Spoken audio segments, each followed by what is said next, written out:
Bakit ka na frustrate kung hindi siya mataba?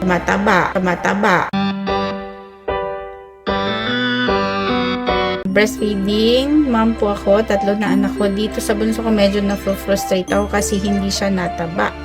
Feeling ko kulang yung milk or nutrients na nakukuha niya sa akin. Pag tinitimbang mo ba, okay lang, kumusta naman yung weight ni baby? Bakit ka na-frustrate kung hindi siya mataba? Yun. Ako dati, wala naman akong mga tabain talaga na anak na breastfeed, yung exclusively breastfeed.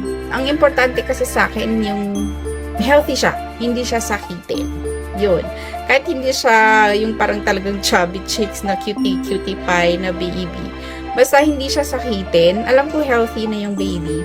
So, hindi ako nag-worry masyado dyan, mami. Tuloy mo lang yung yung pagpapabreastfeed mo sa kanya and trust your body and trust your milk that it's perfect for your baby. Kasi yung gatas talaga natin, kahit ano pa yung kainin natin, inumin natin, pinoprocess siya ng katawan natin para maging perfect food pa rin talaga siya ng baby.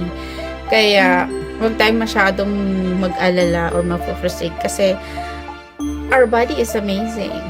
Ganun tayo ginawa ng Diyos.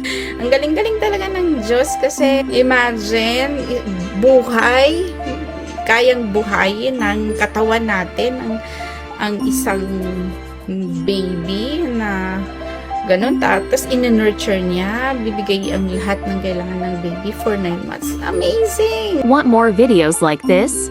Like and subscribe!